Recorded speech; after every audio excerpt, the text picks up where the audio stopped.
pasado a grabar, gracias por recordarme. Ok. Muy bien, hoy sí ya empecé a grabar. Entonces, nos identificamos, ¿verdad? Porque poseemos vida, porque nuestras células realizan actividades metabólicas, porque realizamos intercambios con el ambiente, aunque hemos dicho, una lata es un sistema que intercambia energía con su ambiente, pero eso no está vivo, ¿verdad? Pero en el caso de nosotros, sí. Entonces, ¿cuáles son, para recordar los niveles de organización de la materia, de cómo se llega a formar, ¿verdad? El ser vivo y sus características? Entonces empezamos con el nivel subatómico. Ese nivel es el de los protones, los electrones y neutrones. Ellos se unen y constituyen los átomos, ¿verdad? Luego tenemos el siguiente nivel. Los átomos se unen y forman las moléculas.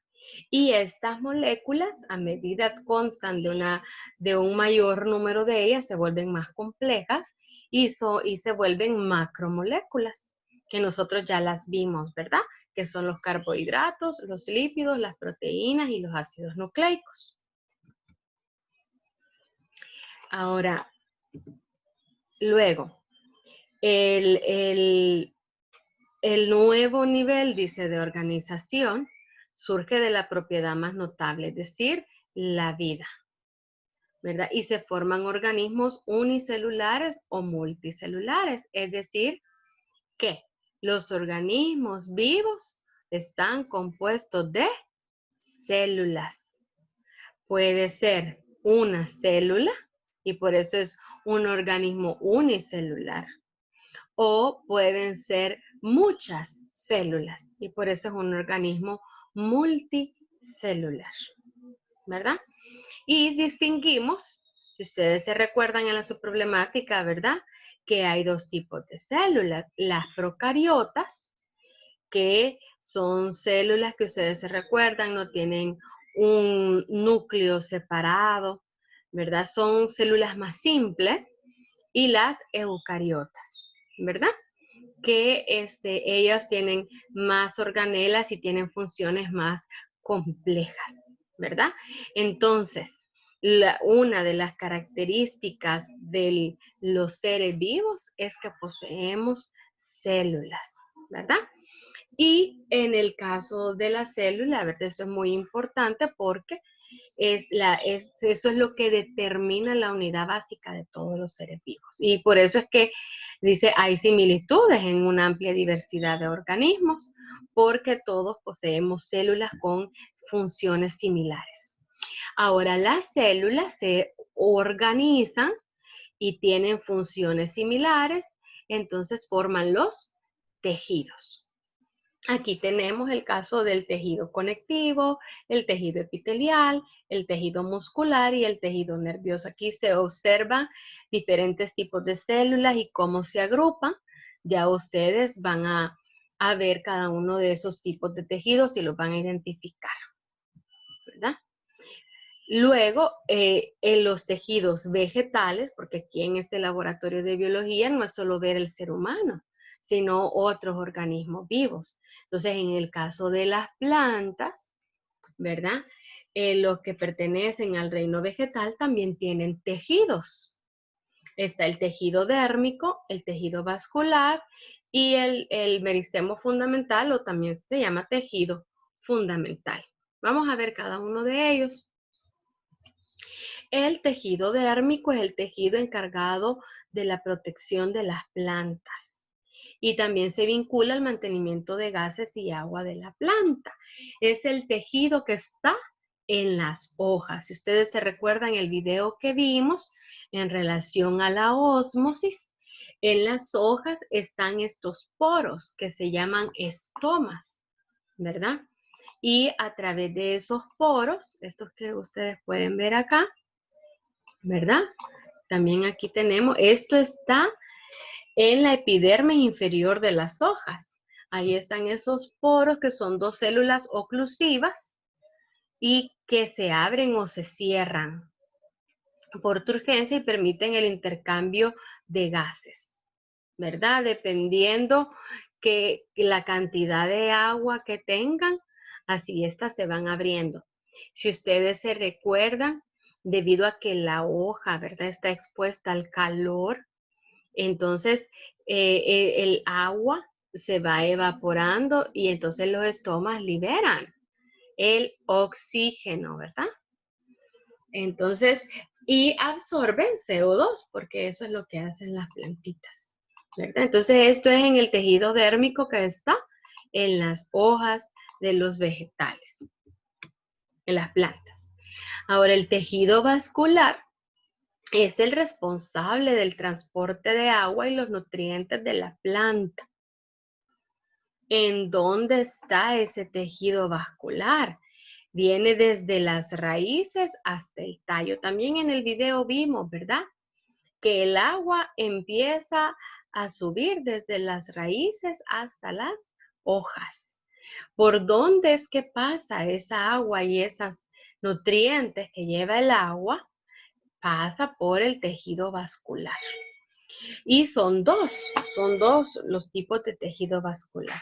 El xilema dice que es un conjunto de células muertas que transportan agua y sales minerales en forma ascendente, es decir, hacia arriba, desde las raíces hasta las hojas. Es decir, que ellas, ¿verdad?, son como un tubo. Aquí lo tenemos, el xilema, ¿verdad? Si ustedes ven, cambia como de coloración. Son células probablemente, si habláramos como de muy maduras y que no tienen, ellas no en sí no absorben nutrientes, ¿verdad? Entonces prácticamente por eso es que son muertas, ¿verdad? Y el otro conducto es el floema. Es el conjunto de células vivas que transportan nutrientes en forma ascendente y descendente, desde los órganos que los producen hasta otros que los usan o almacenan, ¿verdad? Entonces, este es el tejido vascular, es el que se encarga de transportar. Por el xilema que se transporta agua y sales desde la raíz hasta las hojas en una sola dirección, ¿verdad? Y el floema transporta nutrientes en diferentes direcciones, hacia arriba, hacia abajo o hacia los órganos que necesitan los nutrientes.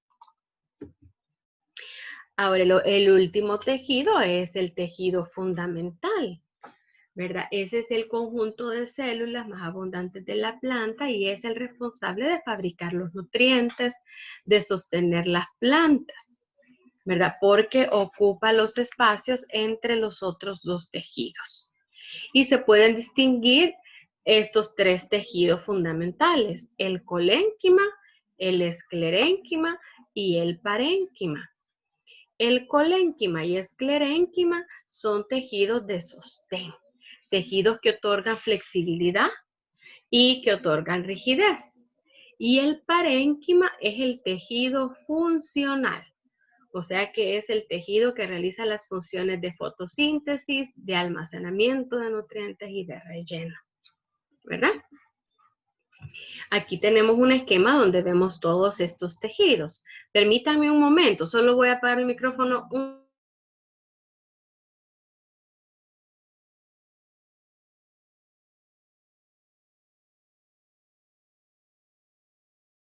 Ok, ya estoy aquí de regreso. Entonces, ustedes pueden ver aquí los tres tipos de tejido, ¿verdad? El primero que vimos fue el tejido epidérmico, que es el tejido de protección. Ahí está la cutícula y los estomas, ¿verdad? Aquí lo tenemos, el tejido epidérmico. Aquí está el estoma, ¿verdad? Este es el tejido de protección, dijimos, ¿verdad? Luego teníamos el tejido conductor, que está aquí. Ahí están los túbulos. que aquí están los tubitos. ¿Se acuerdan que hay un tejido conductor muerto, que es el xilema, que es el rojo? Y hay un tejido conductor vivo, que es el azulito, que es el floema, ¿verdad? Entonces esos son los conductos a través de los cuales se movilizan, dijimos, por el xilema, el agua y las sales, y por el floema, los nutrientes, ¿verdad? Luego tenemos el tejido de sostén, que es el colénquima y el esclerénquima, ¿verdad? Que son estas que son un poquito más claras, ¿verdad? Que rodean, por ejemplo, al tejido conductor. Y luego dice que el tejido más abundante, que es el tejido parenquimatoso o parenquimático, ¿verdad? Que son las células, por ejemplo, estas, que son los parénquimas clorofílicos, porque ahí realizan la fotosíntesis y tienen estas organelas verdecitas que ya las vamos a ver. Hay parénquimas de reserva, hay parénquimas acuíferos y aeríferos, ¿verdad?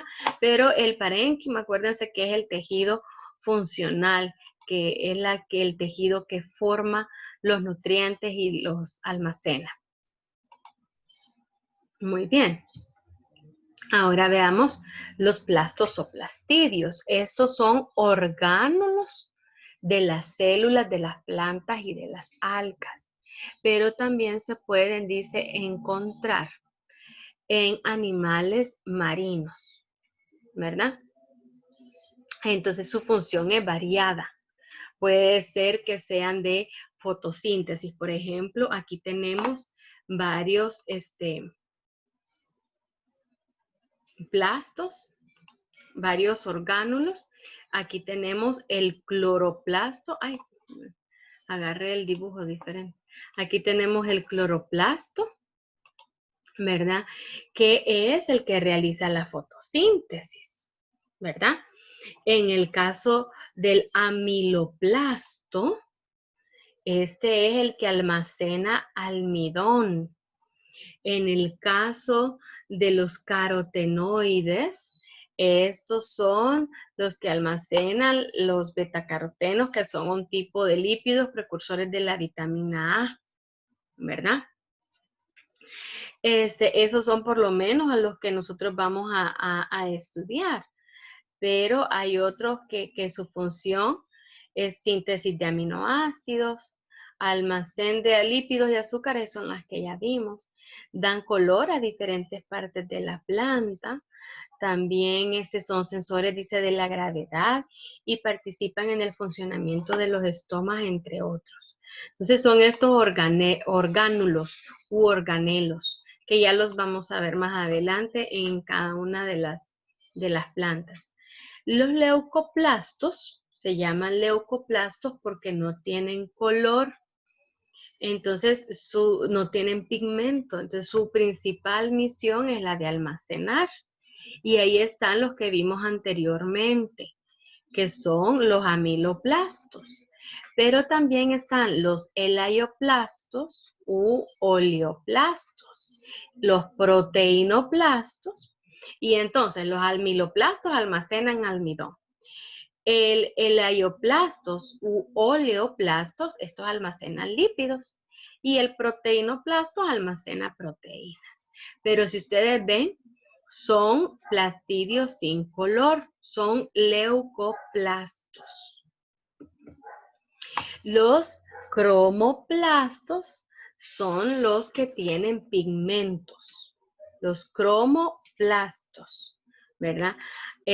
Ahí entre ellos están los carotenoides, que en su interior, ¿verdad? Tienen estos pigmentos, que es el caroteno, que puede ser de color amarillo, rojo o naranja, y le dan color a la estructura en donde se encuentran. ¿Cuál es la verdura que tiene cromoplastos? La más común. En este caso que tiene los carotenoides, es la zanahoria, ¿verdad? También son abundantes en flores, en frutos, en hojas viejas y en algunas raíces, ¿verdad? Se cree que una de sus principales misiones es atraer a los animales polinizadores o aquellos que dispersan semillas. Los cloroplastos son orgánulos generalmente grandes, de 1 a 10 micras, esa es la medida, que están presentes en las células de las plantas. Perdonen que voy a conectar mi computadora, denme un segundito.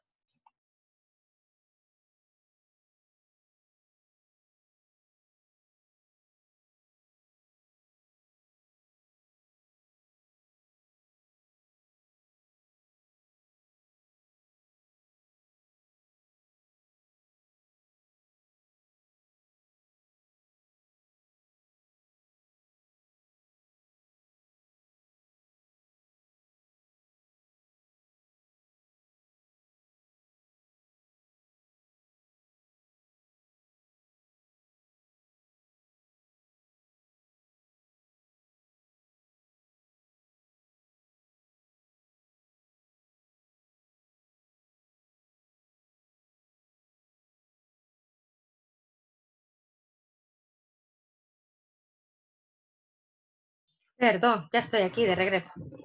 Entonces, los cloroplastos están presentes en las células de las plantas. Las células pueden tener entre 20 a 100 cloroplastos. ¿Cuál es la función de estos cloroplastos? Es la de producir la clorofila.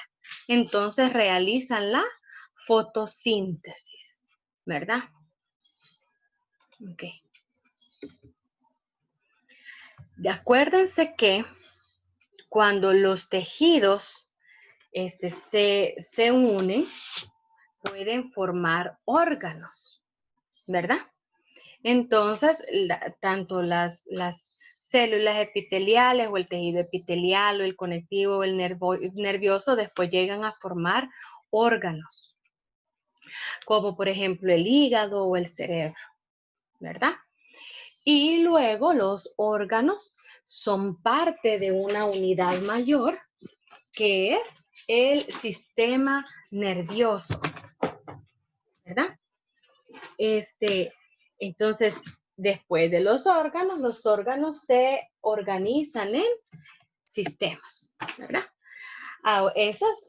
Los ejemplos que hemos visto son del ser humano. Pero, ¿qué hay de las plantas?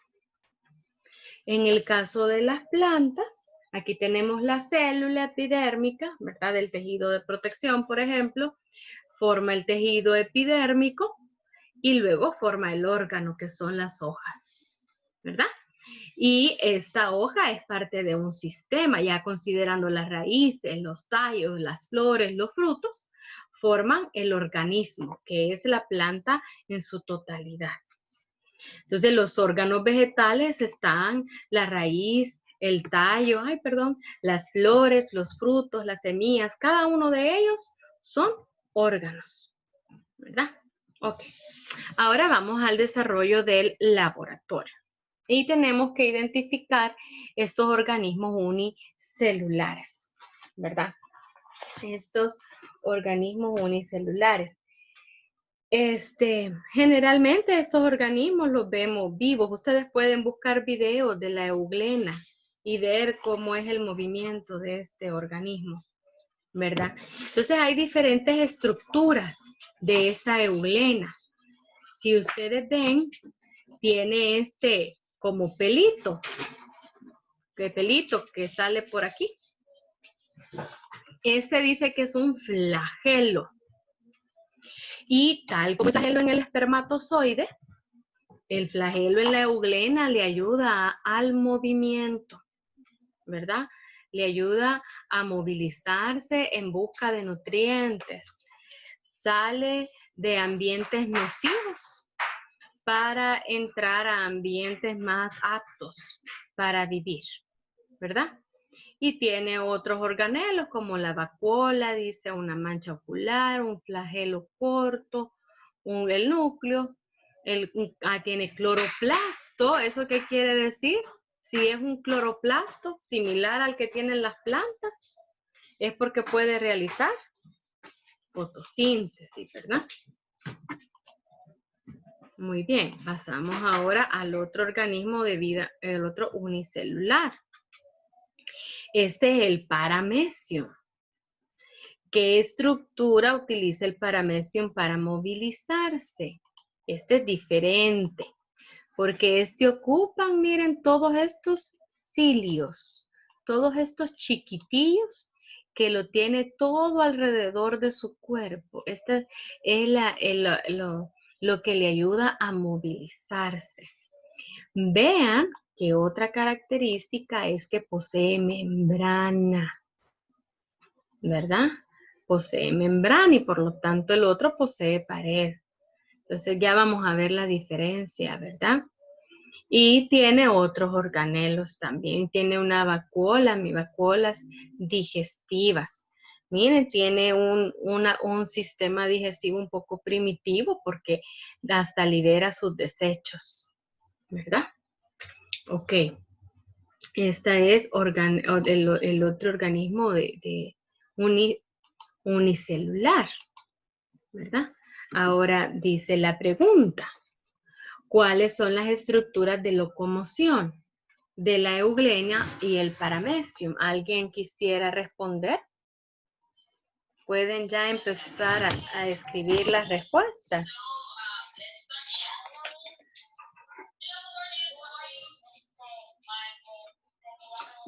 Yo las acabo de mencionar, pero me gustaría que ustedes lo dijeran, lo pusieran, los flagelos y los cilios. Muy bien. Los flagelos, en el caso, el flagelo de Nilson Urquía, ¿quiere comentar algo? No, fue error. Ah, bueno, está bien, no hay problema. La euglena tiene un flagelo, entonces sería un flagelo, ¿verdad? Y el paramecium tiene los cilios. Ahí sí son varios, ¿verdad? Muy bien. Ahora, ¿cuál es la importancia de estos organismos en el ecosistema?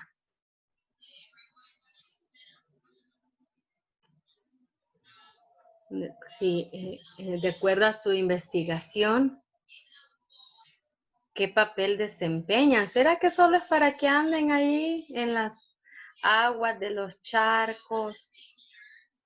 ¿O cuál es la importancia de estos organismos?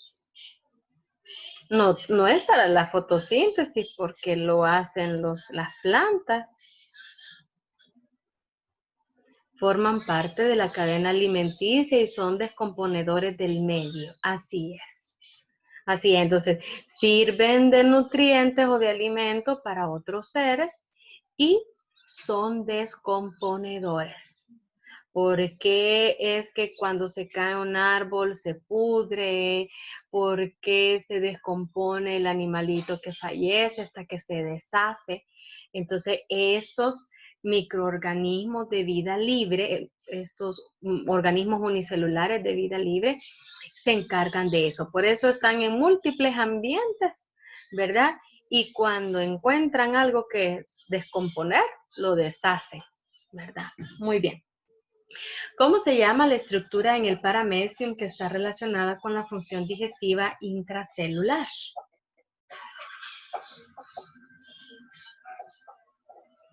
Hay una que, pues, por su nombre, por lógica, pudiéramos fácilmente verlo. La vacuola digestiva, así es. Así es, muchas gracias las dos. Ah, es precisamente la vacuola digestiva, ¿verdad? Sin duda es en donde hay almacén o de nutrientes o de desechos, ¿verdad? ¿Qué diferencias estructurales se observa entre las dos células?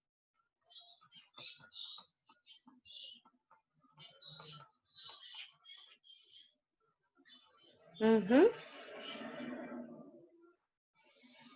Así como en términos generales, en relación, bueno, ya vimos una diferencia en relación a las estructuras. Ajá, muy bien. Una es animal y otra es vegetal. ¿Por qué? Porque una tiene pared y la otra membrana, ¿verdad? Entonces la que tiene pared es vegetal y de hecho es el que tiene el cloroplasto, ¿verdad? y la membrana es diferente su función. Y luego las estructuras de locomoción que nosotros ya vimos, ¿verdad? Ay, perdón, que me pasé a la anterior. Pero entonces, en este caso, esta es vegetal, tiene pared, y vemos ahí en la presencia del cloroplasto, ¿verdad? Y la otra tiene membrana. Entonces, ya se considera como animal, ¿verdad? Y las estructuras de locomoción. Muy bien.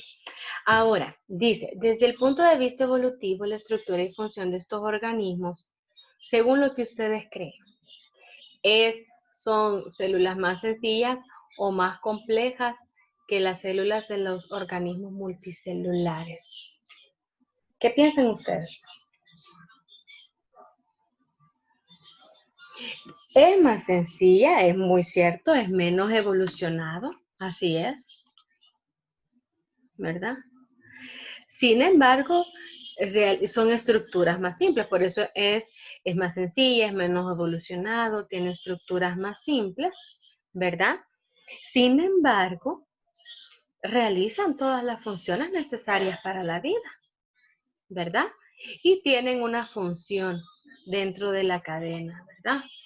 Realizan todas las funciones útiles de un organismo pluricelular, así es, ¿verdad? Entonces, aunque son más sencillas en su estructura, pero realizan todas las funciones necesarias para vivir como un organismo pluricelular. Así es. Muy bien. Ahora pasemos a la siguiente parte. Ya nos quedan 10 minutos. Si en dado caso no hemos terminado y se corta, nos volvemos a meter, ¿verdad? Ok, ahora vamos a identificar las células vegetales, ¿verdad? Aquí dice que tenemos que observar la pared y el núcleo, ¿verdad? Entonces, por ejemplo, aquí tenemos un corte de cebolla. Entonces, ustedes pueden ver claramente las células, ¿verdad? Aquí están las paredes de la célula y aquí están los núcleos, ¿verdad? Entonces ahí podemos ver las celulitas de este vegetal, ¿verdad? Para constatar, ¿verdad? La presencia de las células. Ahora, ¿cuál es la función de la pared celular? Ya la habíamos dicho. La 1 y la 2 se refiere a la 1 y la 2 de la parte anterior. De la diapositiva anterior, la 1, la estructura de locomoción de la euglena es el flagelo y la del paramecium son los cilios. Y la importancia de este organismo en el ecosistema, porque son parte de la cadena alimenticia y son descomponedores.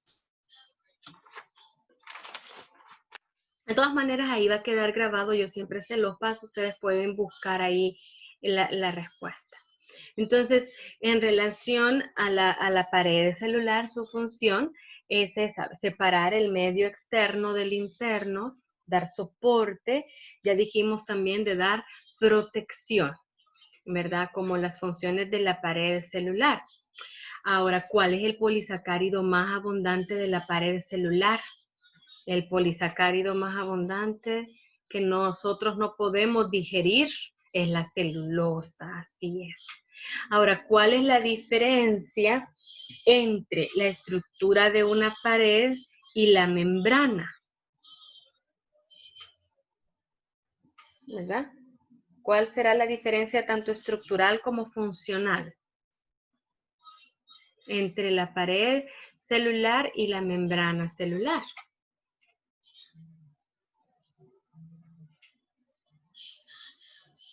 ¿O serán iguales o serán diferentes?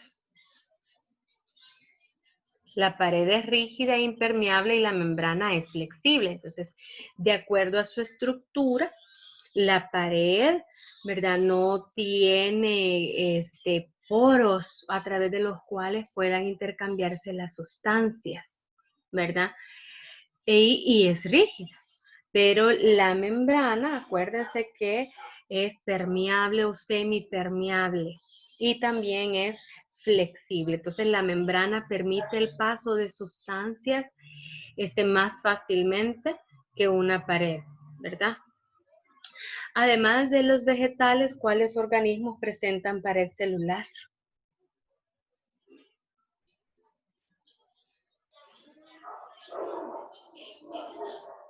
¿Cuáles organismos tienen pared celular? Aparte, dice, de los vegetales, las bacterias y los hongos, así es. Ellos presentan pared celular, bacterias y hongos. Muy bien, muy bien. Pasemos ahora a la siguiente parte. Ahora vamos a ver los plastidios, ¿verdad? Que hay varios de esos plastidios. Vaya, estos que son verdecitos, los identificamos fácilmente, ¿verdad? Que son los cloroplastos, porque realizan la fotosíntesis. Entonces el nombre que reciben, ya nos lo decía la diapositiva, son los cloroplastos. ¿Qué pigmento es el que poseen estos cloroplastos? ¿Cómo se llama el pigmento? Que también aquí está, fíjense.